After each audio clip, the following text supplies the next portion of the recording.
तो आइए चलते हैं उत्तर प्रदेश के मथुरा जिले में स्थित निधिवन में।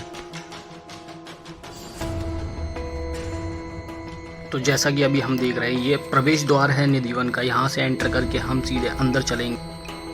तो जैसा कि आज हम देखने वाले हैं निधिवन, जहाँ पर कृष्ण भगवान की काफ़ी सारी लीलाओं को दिखाया जाता है और बताया जाता है कि रात में यहाँ पर रास लीला होती है। स्वयं कृष्ण भगवान रात को यहाँ पर आते हैं और जो वृक्ष बने हुए हैं ये रात में सखियों का रूप धारण कर लेते हैं और कृष्ण भगवान इन सारी सखियों के साथ में रास लीला करते हैं। तो यहाँ पर सब अपने श्री कृष्ण भगवान को लेकर के, ठाकुर जी महाराज को लेकर के दर्शन कराने के लिए आए हुए हैं निधिवन के।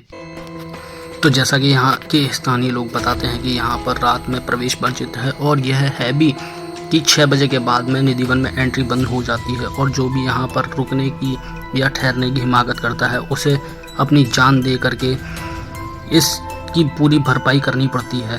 तो जैसा कि अभी आप देख पा रहे हो, ये निधिवन के जो अंदर वृक्ष बने हुए हैं ये सारा रात में सखियों का रूप धारण कर लेते हैं, ऐसा यहाँ के स्थानीय लोग बताते हैं। और माना जाता है कि यहाँ पर रहने वाले लोग भी इस वन की तरफ आंख उठाकर नहीं देखते। रात में कोई भी इधर देखने की हिमाकत नहीं करता।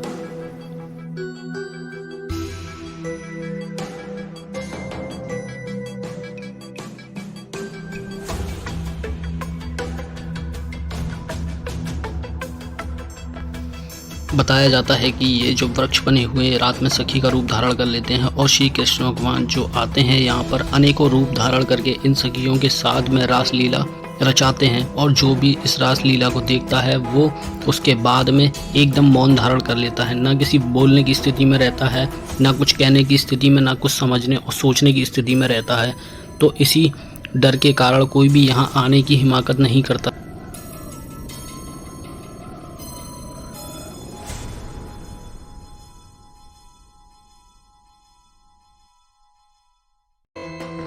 तो आगे की जानकारी हम स्थानीय व्यक्ति द्वारा जानेंगे, सारी सच्चाई। बस नहीं कर पाते, ठीक है ना। तो इसलिए पहले विशाखा सखी जी से मिलते हैं, उनसे हाल चाल लेते हैं, कैसी हैं आप, ठीक है। नहीं इसी पे पड़ेंगी दोनों, ललिता विशाखा और ललिता कुंड सब इधर ही पड़ेगा। एक दफे की बात की ललिता और विशाखा दोनों को अर्धरात्रि के समय प्यास लगी रात के दौरान। तो दोनों जनी मिलकर जो है जमुना जी पानी पीने के लिए जाने लगी। तो राधा रानी ने उनको रोका और कहा कि देखो अर्धरात्रि के समय किसी भी सोती हुई नदी को नहीं जगाते थे, उसे दोष लगता है। तब भगवान श्री कृष्ण ने सभी सखियों की प्यास बुझाने के लिए अपनी बांसुरी से ललिता कुंड का निर्माण किया। वो आगे पड़ेगा, वो भी दिखाएंगे। सबसे पहले सामने है विशाखा सखी, ठीक है ना। राधे राधे। अब टेंशन वाली बात नहीं है, अब थोड़ा सा पॉइंट है, यहाँ के बाद में सब हल्का हल्का होता चला जाएगा। और देखो, जब हम कोई धर्म का कार्य करने के लिए निकलते हैं तो अधर्म हमको बार बार रोकता है, डराता है और ऐसे माहौल पैदा करता है कि हम डर के लौट जाएं। ये भीड़ भाड़, ये संघर्ष, ये एक तरीके का हमारा तप है। पुराने जो ऋषि मुनि रहे उन्होंने हजारों वर्ष धूप, बरसात, गर्मी, जाने क्या क्या ना सहन किया और तप किया। तो हमारी तो थोड़ी सी ये मतलब जिसमें जो है वो देखो, ये रही विशाखा सखी। प्रणाम करो स्पर्श कर।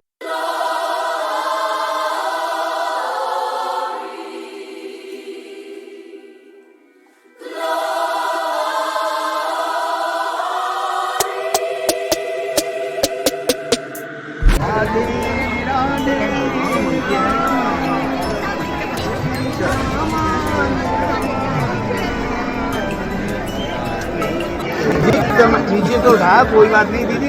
देखो, जिस समय ये रात्रि के समय सखी रूप में जब प्रवर्तित होती हैं तो किसी की चोट लग रही है, किसी की फिंगर नहीं है, तो उसमें देखो दोष लगता है, ठीक है ना। तोड़ना तो कोई बात नहीं,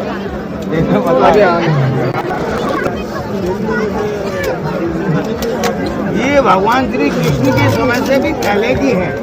यहाँ पे केवल राधा रानी और भगवान श्री कृष्ण दोनों रास करने आते हैं। तो ये सारे वृक्ष जो है उनको बड़े गौर से देखते थे और मन ही मन मतलब क्या कहते हैं, ये सोचते थे कि हम भी राधा होते हैं और भगवान श्री कृष्ण के साथ में हम भी जो है मतलब क्या कहते हैं रास हो जाते हैं। तो सर्द पूर्णिमा की रात्रि को भगवान ने इनके मन की इच्छा पूर्ण की, सभी के मन को जाना और इनको वो वरदान दिया कि रात स्थली के टाइम पे ये सभी जो है मतलब सखी रूप में परिवर्तित हो जाते हैं। फिर समस्या ये बनी कि अब कृष्ण तो एक ही है, कृष्ण तो एक ही है, जी सखी तो बहुत हैं, 16,108 ये वृक्ष है। तब भगवान श्री कृष्ण ने अपने आप में से इतने कृष्ण बना दिए जितने ये वृक्ष है, 16,108 ही कृष्ण बन गए। फिर प्रत्येक एक सखी के साथ में एक कृष्ण, प्रत्येक एक सखी के साथ में एक कृष्ण। इस तरह से सभी लोग मिलकर रास स्थली में रास करते हैं और आज भी प्रतिदिन करते हैं रात्रि के समय।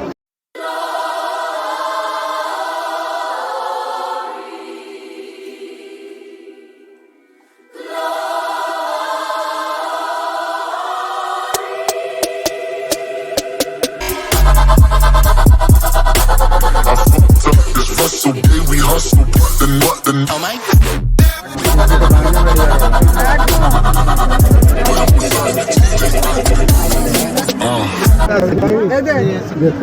ललिता सखी राधा रानी की सबसे प्रिय सखियों में से एक ललिता और विशाखा पहले मिले थे।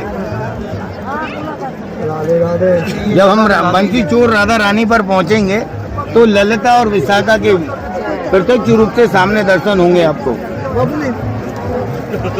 राधे राधे।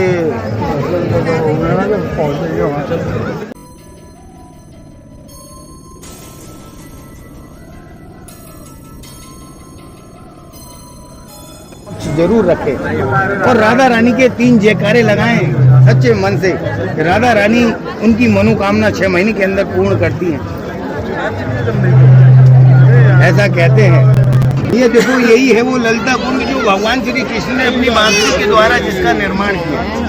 कहते हैं कि यहाँ पर अपनी जो भी मनोकामना हो राधा रानी के समक्ष रखिएगा और राधा रानी के 3 जयकारे सच्चे मन से लगाइएगा मेरे साथ। प्रेम से बोलेंगे राधा रानी की जय, राधा रानी की जय, राधा रानी की जय। कहते हैं भैया कि राधा तू बड़भाग्नी और कौन तपस्वी, राधे राधे रटत रटत सब व्याधा कट जाए और 3 लोक की व्यापदा श्री राधे नाम से जाए। जय जय श्री राधे, जय जय श्री राधे, जय जय श्री राधे। भैया थोड़ी सी ताली बजाएंगे और हंसेंगे।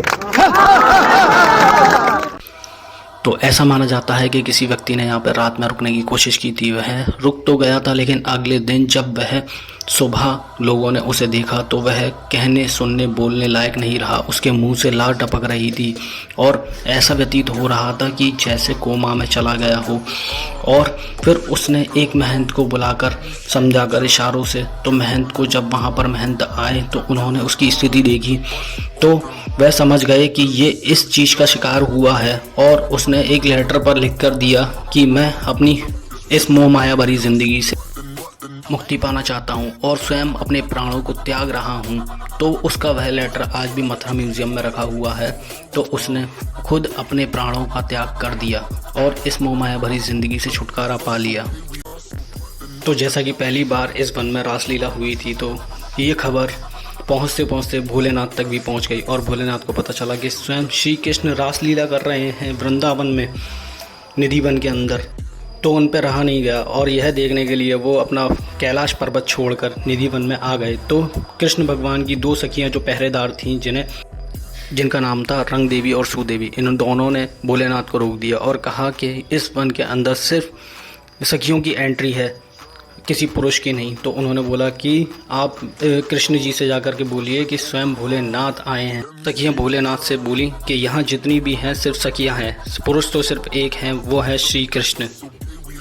जब भोलेनाथ की खबर सखियों ने श्री कृष्ण से जाकर के बोली तो श्री कृष्ण ने हाथ जोड़ करके कहा कि आप भोलेनाथ के पास जाइए और ये बोलिए कि यहाँ पर मेरी भी नहीं चलती, यहाँ पर सिर्फ राधा रानी की चलती है और अगर वो चाहेंगी तो ही वो अंदर आ पाएंगे, अन्यथा नहीं। सखियों से काफ़ी निवेदन करने के बाद भोलेनाथ ने हाथ जोड़ करके बोला कि सखियों कुछ भी जतन करो लेकिन मुझे अंदर ले चलो। तो सखियों ने कहा कि ठीक है, जैसा जैसा हम बोलेंगे वैसा वैसा ही आपको करना पड़ेगा। तो सखियां भोलेनाथ को लेकर के जमुना मैया के पास गईं और वहां जा कर के उन्होंने सारी बात बताई। अभी बस थोड़ा सा आगे चल करके श्री कृष्ण भगवान का मंदिर बना हुआ है।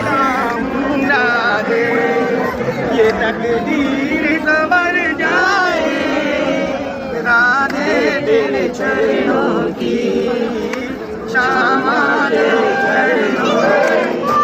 सुनते हैं तेरी।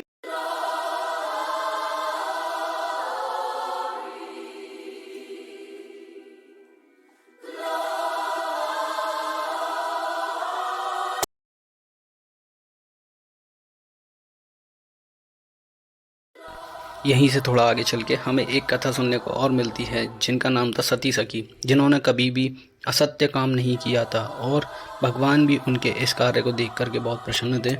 लेकिन उनके इसी काम के चलते उनकी जो पति की आयु थी वो ख़त्म हो गई थी, जिनको भगवान ने किसी छल कपट करके उनके साथ में उन्हें मोक्ष की प्राप्ति कराई।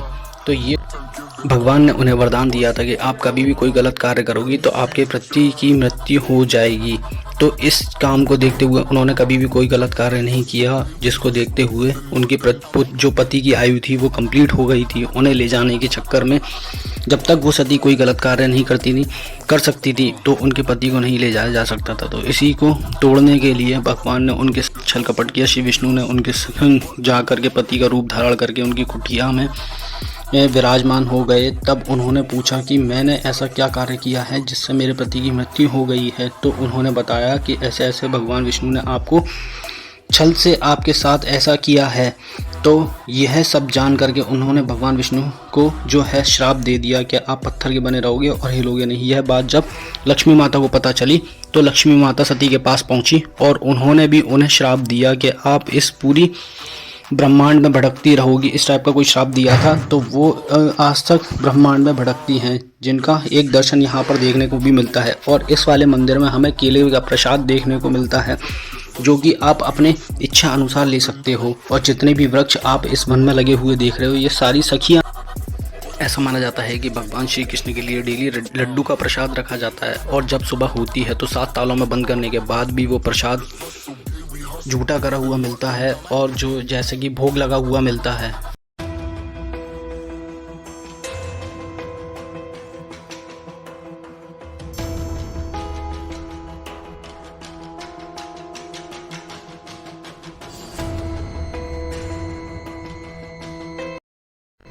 अभी आप जो ये 2 सखियां देख रहे हो जिसके नीचे से पर्यटक निकल रहे हैं, इन दोनों सखियों के नीचे से अगर जोड़ा निकलता है या सिंगल व्यक्ति निकलता है तो उसके घर में आगे जो शुभ कार्य होते हैं वो इन दोनों सखियों की वजह से ही होते हैं।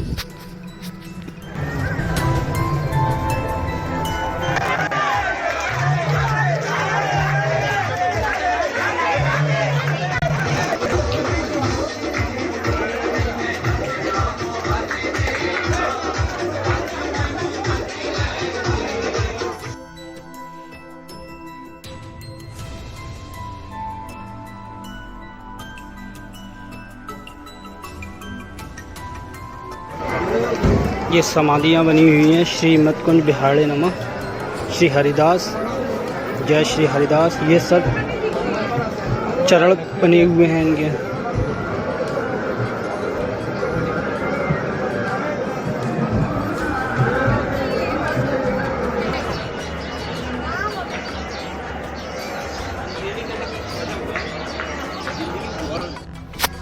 इन चित्रकलाओं में अकबर का लेख भी मिलता है और वो सारी चीज़ें लिखी हुई हैं इन चित्रकलाओं के द्वारा समझाया गया है निधिवन सम्राट अकबर।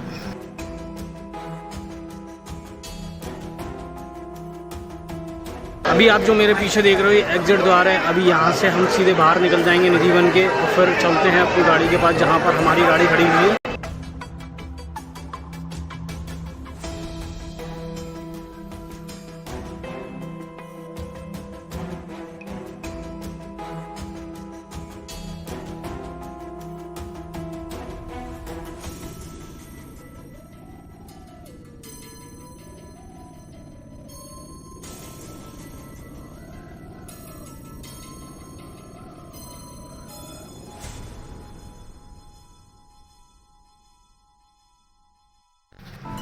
और अगर आप निधिवन घूमने के लिए आ रहे हो तो कृपया करके अपना पर्स, चश्मा और मोबाइल सारी चीज़ों को संभाल करके रखें, क्योंकि यहाँ के जो बंदर हैं उनकी आपके चश्मे पर ही निगाह बनी रहती है और आपके सारे सामान पर निगाह बनी रहती है, जो कि आपके सामान को लेकर के चले।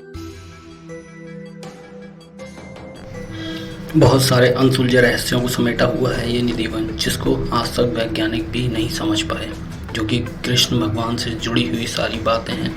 क्या सच में ये पेड़ रात में सखियों का रूप धारण कर लेते हैं? क्या सच में कृष्ण भगवान इनके संग रास लीला करते हैं? ये सारे सवाल तो सिर्फ सवाल ही बनकर के रह गए हैं। जिसने भी इस किसी सवालों का जवाब जानने की कोशिश की है, उसके संग घटना या कुछ ना कुछ ऐसा हुआ है जिससे ये भविष्य में वो कुछ कहने बोलने सुनने लायक नहीं। तो इसी के साथ विदा लेता हूँ मैं हिमांशु। फिर मिलेंगे एक नई वीडियो और एक नए रोमांस के साथ। जब तक के लिए मेरे चैनल को सब्सक्राइब करें, वीडियो को लाइक शेयर एंड कमेंट